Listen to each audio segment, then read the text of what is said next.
This video's topic is happiness. In this video, I'll explain to you what research says about happiness and how to become happy, or even happier if you're already happy. There are many definitions of happiness, and we don't really need to get all picky about our definition of happiness.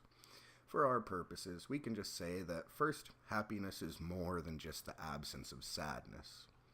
And second, overall, happiness is in fact what you probably think it is. It's a feeling of contentment, satisfaction, pleasure, joy, or overall well-being.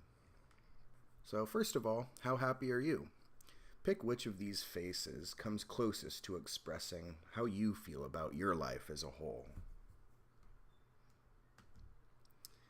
Here's how a large group of Detroit residents answered this question.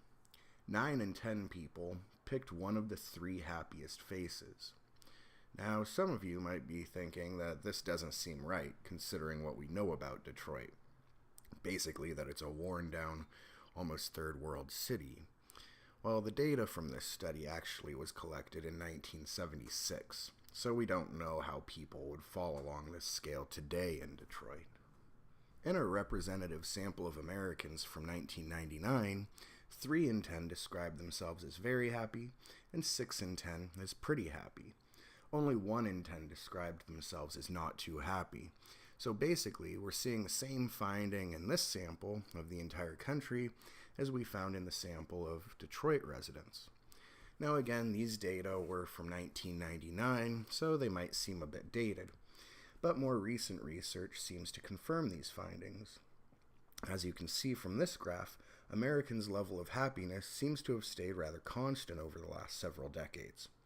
The majority of us appear to be pretty happy, followed by those lucky individuals who are very happy, and then a minority of individuals who fall into the not too happy category. And here's just one more way of looking at this longitudinal data on happiness. As you can see over the years, the overall levels of happiness haven't changed much. Around 55% of people are pretty happy, which is that top line. Around 30% of people are very happy, which is the middle line. And around 10% of people are not too happy, which is the bottom line. But this is just data from the United States. What about the rest of the world? Where do they fall on this happiness spectrum? There have been 916 surveys of 1.1 million people from 45 countries that have found that the mean happiness report was a 6.75 on a scale from 1 to 10, with 10 being extremely happy. This is what that distribution looked like. As you can see, it's quite skewed toward the happy end of the scale. People are just generally happy. But could these seemingly happy people just be in denial about their actual misery? Well, probably not. By definition, everybody is their best judge of their own happiness. In fact, self-reports of happiness are pretty good measures.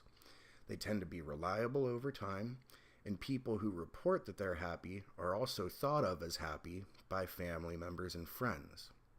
Compared to people who are unhappy, happy people are less self-focused, less hostile, more loving, more forgiving, more trusting, energetic, decisive, creative, sociable, and hopeful. Now let's turn to some demographic factors that might affect happiness. In terms of age and happiness, we used to be pretty certain that happiness didn't vary by age. There were a lot of studies that seemed to suggest this. However, a whole bunch of studies have come out more recently that suggest that happiness may indeed be related to age. The relationship between age and happiness actually seems to be that people get happier as they get older.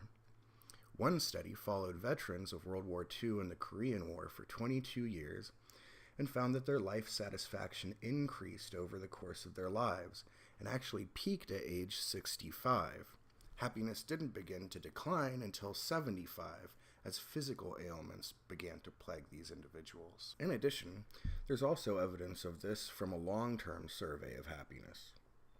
In this survey, the researchers asked a cross-section of different people and a longitudinal sample of those same people the same question every year since 1972. They asked, Taken all together, how would you say things are these days? Very happy, pretty happy, or not too happy? They asked this to a longitudinal sample and a cross-sectional sample so they could rule out cohort effects. For example, perhaps the baby boomers are a less happy group. This research also found that happiness increases as people get older. How might gender and ethnicity relate to happiness? Well, perhaps somewhat surprisingly, happiness doesn't really vary by gender. Men, with their various advantages in society, aren't any happier than women. Happiness doesn't vary by ethnicity either.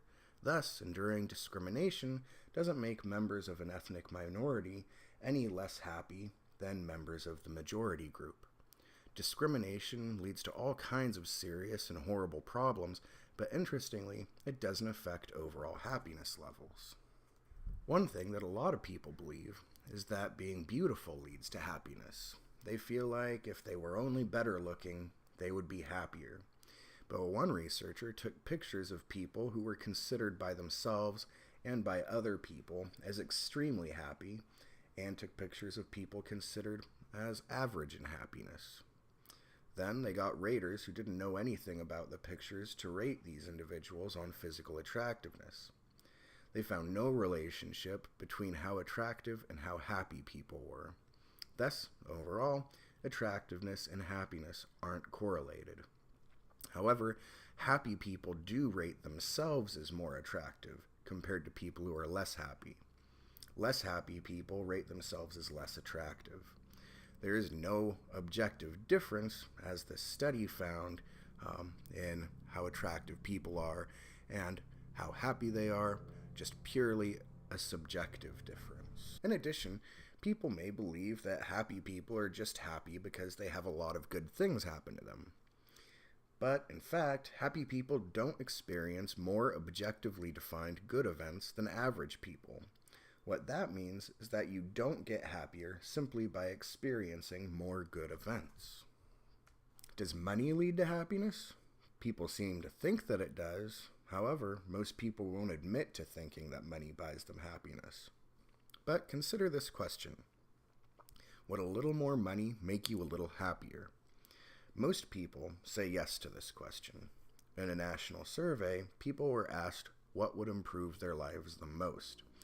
And the most common response was more money. Here's an indication of how important money is to people's happiness. This is from a survey of 250,000 students as they entered a college, UCLA. The question is, how important or essential is it to be very well off financially? You can see their responses over time. Clearly, this has gotten much more important over time. Over the years, students entering college feel that it's more and more important to be well off financially. Also notice their responses to another question. How important or essential is it to develop a meaningful philosophy of life? This has become much less important over time. It seems like over the last few decades, students believe that it's more important to make money than to develop a meaningful way of life. So does being well off produce happiness, or at least correlate with it? If you compare the mean level of happiness in different countries, you don't really find a relationship between happiness and wealth, at least once the country is making enough money so that the people's basic needs are met. So as long as people's basic needs are met, more money wasn't linked to more happiness. However, there are all kinds of problems with trying to correlate national wealth with happiness, because national wealth itself is correlated with so many other things that might affect happiness, like civil rights, literacy, and number of years of democracy. So a better way to look at this relationship between money and happiness, is to look at whether people's happiness increases with their own wealth. Consider this graph of income in the U.S. and the percentage of people who describe themselves as very happy. What you can see is that even as the average income in America went up substantially from the 1950s to 2000, the percentage of people who describe themselves as very happy stayed exactly the same. This means that people are making more money, but their happiness levels haven't changed at all. This is a little crazy considering how our standard of living has changed over this time period. In the 1940s, 2 out of 5 homes lacked a shower or a bathtub, and 35% of homes had no toilet. Compare that to our bathrooms today. Also in the 1940s, most homes were heated through a wood or coal-burning furnace. Americans today own twice as many cars per person, eat out more than twice as often, and have gigantic screen TVs and laptops. From 1960 to 1997, the percentage of homes with dishwashers increased from 7 to 50%, the percentage of homes with clothes dryers increased from 20 to 71%, and the percentage of homes with air conditioners increased from 15 to 73%.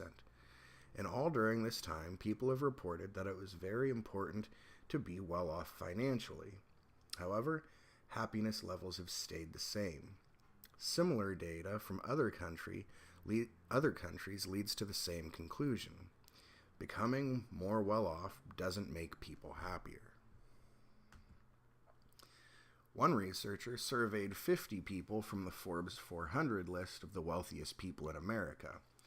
These people are really, truly super wealthy. Bill Gates is at the top with $57 billion. And then Warren Buffett, who had $50 billion. Sam Walton, the founder of Walmart, used to be at the top of the list, but when he died in the 90s, his fortune was split among his 4 kids. And now those children are numbers 4, 5, 6, and 7 on the list. So these people are insanely rich. Anyway, people on this list are only slightly happier than the average American. 80% of them agreed that money can just as easily decrease happiness as increase it. So in terms of income, once people can afford the necessities of life, it doesn't seem like making additional money leads to additional happiness. So the amount of money you have doesn't affect your happiness, but the way you spend your money does affect your happiness. One researcher asked a representative sample of Americans to report their level of happiness, their income, and then how much money they spend in a typical month on bills, gifts for themselves and for others, and donations to charity. They found that spending on oneself, so using your money for gifts for yourself or for bills, wasn't related to happiness. But spending money on others or on charitable donations was related to happiness. They also surveyed people before and after they received a bonus from the company they worked for. They reported their happiness a month before getting a bonus, and then again 2 months after getting a bonus. The participants also reported what % of the bonus they spent on bills, buying things for themselves, buying things for others, and donations to charity. The only thing that predicted happiness at the second time point was the % of the bonus they spent on gifts for other people or on charitable contributions. But these data are just correlational in nature. It may be the case that people who are happier just happen to donate more money to charity. Another thing that people tend to think is related to happiness is close relationships. People appear to be correct in this case. People who report having 5 or more close friends are more likely to be happy, so 38% of these people report being very happy, than people who report having fewer than 5 close friendships. 26% of these people report being very happy. Happy people tend to spend less time alone and more time socializing than unhappy people, and they tend to have strong relationships with family, friends, and partners. In terms of marriage, the data show that a greater % of married people describe themselves as very happy than those individuals who have never married, those who have been divorced, or those who have separated. This graph makes that very clear. Of course, this could just be because happy people are more likely to marry, because happy people tend to be more pleasant to be around. but the research tends to suggest that marriage actually causes people to be happy. The last thing the literature suggests is related to happiness is religious faith. Surveys frequently show this. Across a bunch of countries, the more actively religious a person is, the more likely they are to describe themselves as very happy. Consider this graph of religious attendance. The more a person attends religious services, the more likely they are to describe themselves as very happy. Self-reports of religiosity also show this pattern. In surveys, they found that people who strongly agreed with the statement, "My religious faith is the most important influence in my life," were twice as likely to declare themselves as very happy compared to those who strongly disagreed with the statement. So, why is religious faith related to happiness? Some researchers suggest that religious communities tend to provide people with social support, and as we just mentioned, social support is linked to happiness. Also, many people derive a sense of meaning and purpose from their faith, and that may make them happier. One rabbi stated that religions of all kinds satisfy the most fundamental human need, the need to know that somehow we matter, that our lives mean something, count as something more than just a momentary blip in the universe. Thus, people may find both a sense of meaning and a feeling that they matter through their faith. One brief detour into the issue of religion and health. You read an article earlier in the course about whether being prayed for can make a person healthier. They cite a bunch of studies that randomly assigned hospital patients to be prayed for by local volunteers or not to be prayed for. That's called intercessory prayer. The results of those studies showed that there was no benefit to that at all. But there are health benefits to having strong religious faith. Those benefits probably come about the same way that religion influences happiness, by expanding your social support networks, lowering your stress, and helping you find meaning. These are all things we've shown throughout the semester that can improve your health. So how does happiness work? Well, happiness researchers generally believe that people, on average, have a somewhat set point level of happiness that they maintain throughout their lives, with fluctuations up and down from this set point based on the events that occur in their lives. So fluctuations up and down don't tend to last all that long because our system is set up to adapt to things. Over time, the large immediate response to events fades. So the euphoria of exciting events wanes, and the agony of unpleasant events generally subsides. This is called adaptation theory. Here's another way of looking at this idea of a set point of happiness. People have studied lottery winners and found that their extreme excitement and happiness at the time they won the lottery fades, and they tend to fall back to their regular level of happiness. People have also studied accident victims who have become paraplegics or quadriplegics and found that their initial despair generally subsides and they climb back to their regular level of happiness. Similarly, bereaved people, over time, tend to return to their normal pattern of happiness. Because of this tendency to adapt quickly to life events, things that tend to stay the same for years and years don't have long-term effects on people's happiness. In other words, this is why things like your income, your physical attractiveness, or your ongoing good or bad health don't tend to affect your happiness. In one study, the only events that influenced people's happiness were recent events, and the more recent the event, the more effect it had on your happiness. But these effects didn't last very long. Now, some of you might be a little skeptical of all this. I mean, really? How can huge events not affect people's overall happiness for a long period of time? More recent research suggests that some individuals can be greatly affected by certain events in their lives that basically reset their set points. And certain events appear to have more of an effect on set points than others. Research trying to determine how individuals might differ in their set point fluctuations is still very new. The only finding so far is that it appears that a small percentage of people who are high in neuroticism tend to be strongly affected by life events, leading to an altered set point. Again, this isn't the majority or the average of people who are neurotic, just a small minority. Research investigating how different events affect fluctuations in happiness levels over the long term are also few and far between.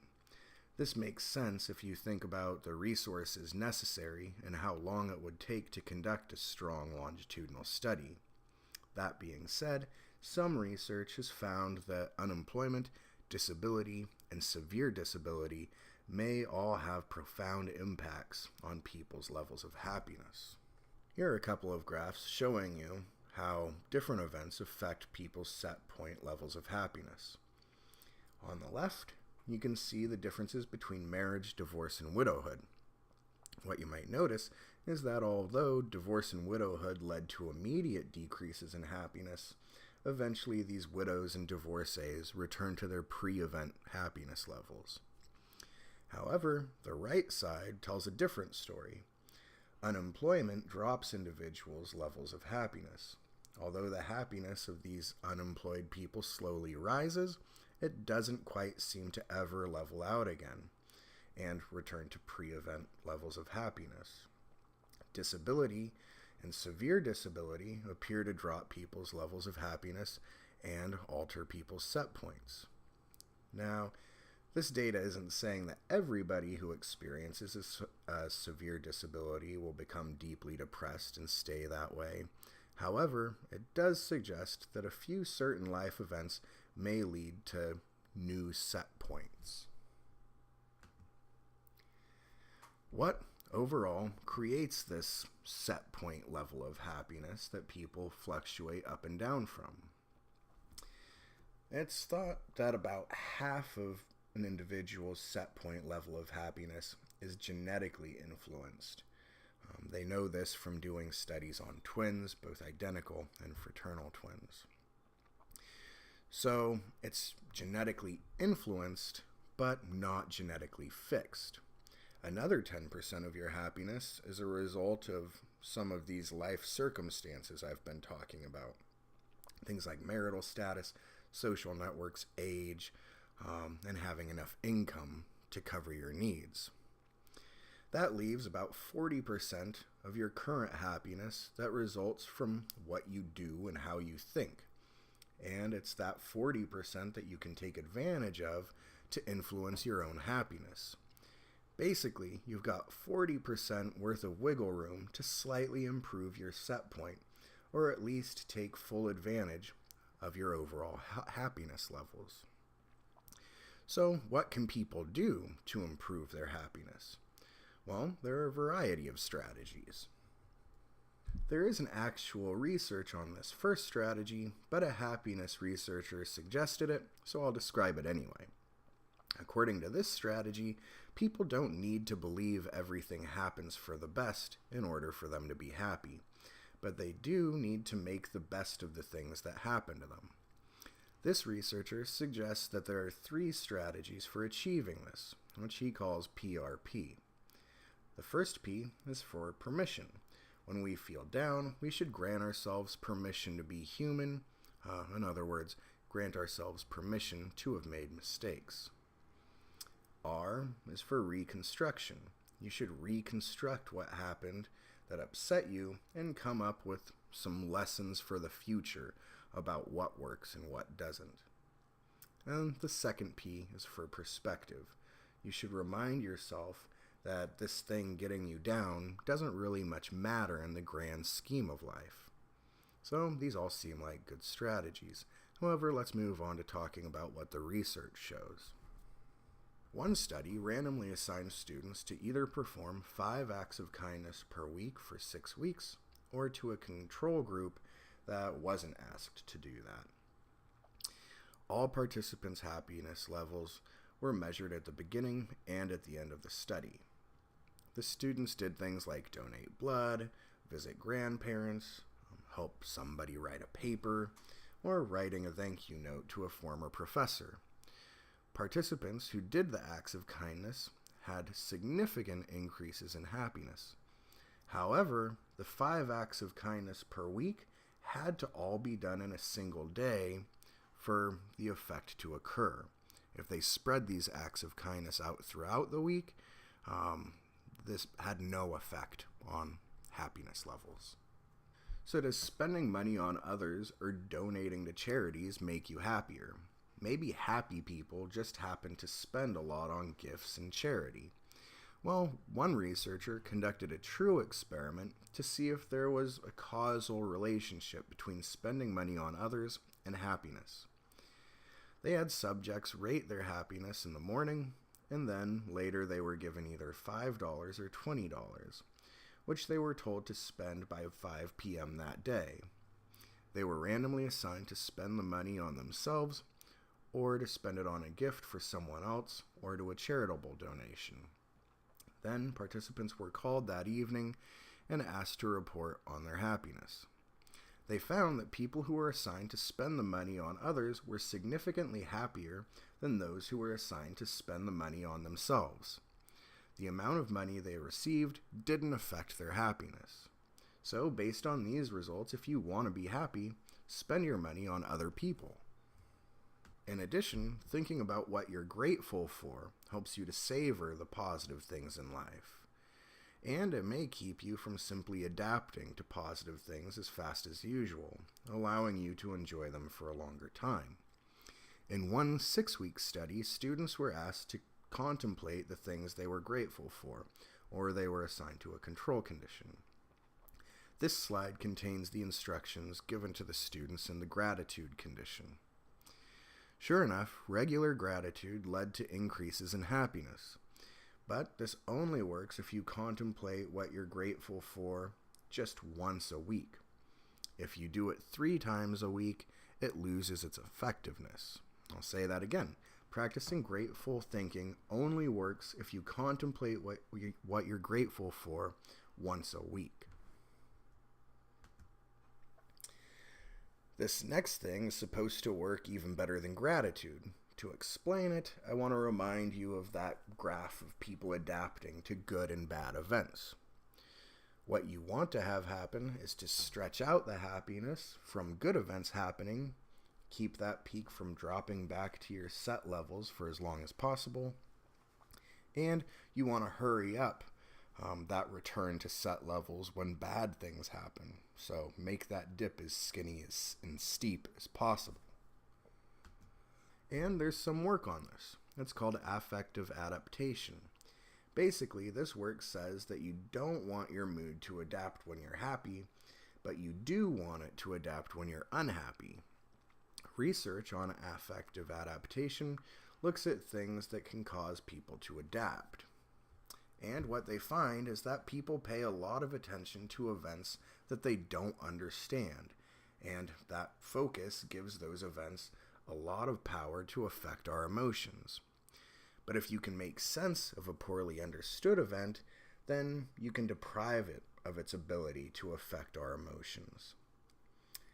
If you can take a poorly understood event and interpret it, make sense of it, or explain it in some way, then you'll basically neutralize it.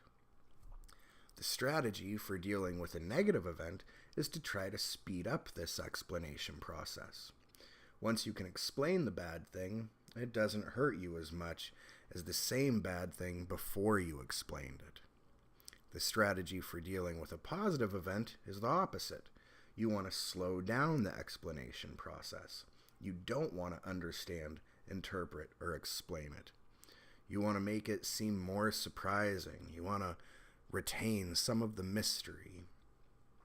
The best strategy to achieve this is to write about how the happy event might never have occurred, to list all of the things that could have happened to prevent that event from happening at all.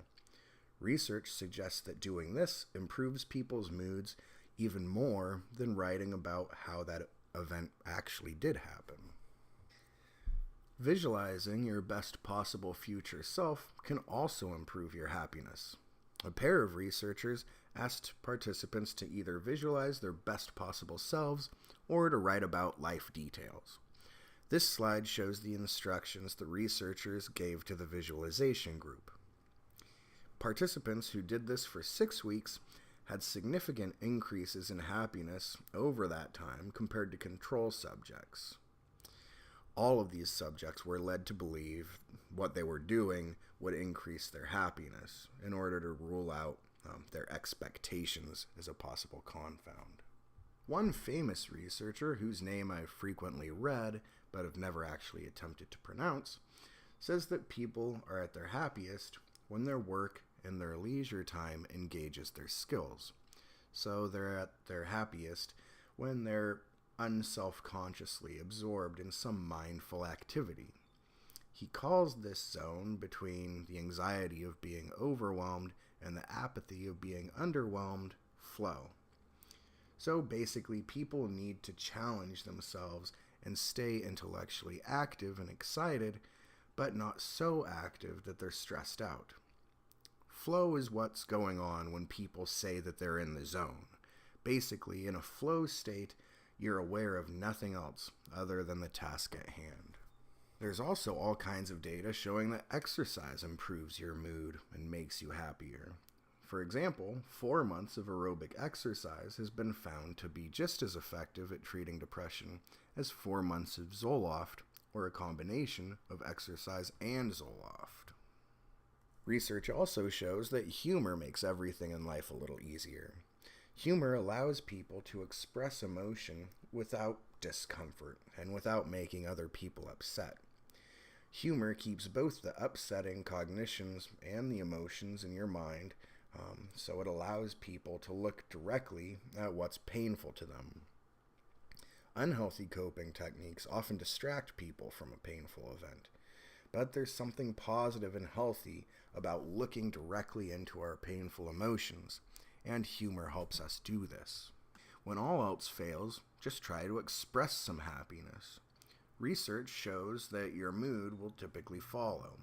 One researcher told subjects that they were developing mouth-operated pens and TV remotes for people who had lost the use of their hands.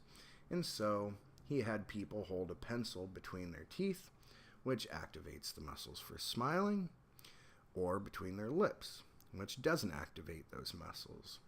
The participants, who were unknowingly smiling with the pencil between their teeth, showed elevated moods compared to others.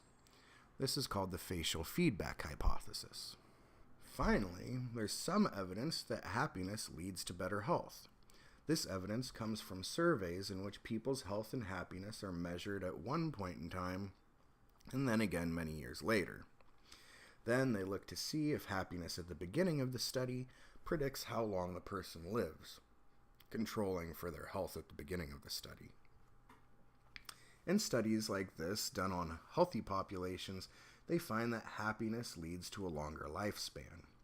If you do this with populations that start out sick, you don't find the relationship, which basically means that happiness doesn't cure illness, but it may protect against becoming ill. So, if happiness protects against illness, how might it do that? Well, a few hypotheses are that happiness lowers stress, that happiness causes people to engage in more positive health behaviors, or maybe happiness causes us to form bigger and broader social networks. As you know, all of these things can improve your health.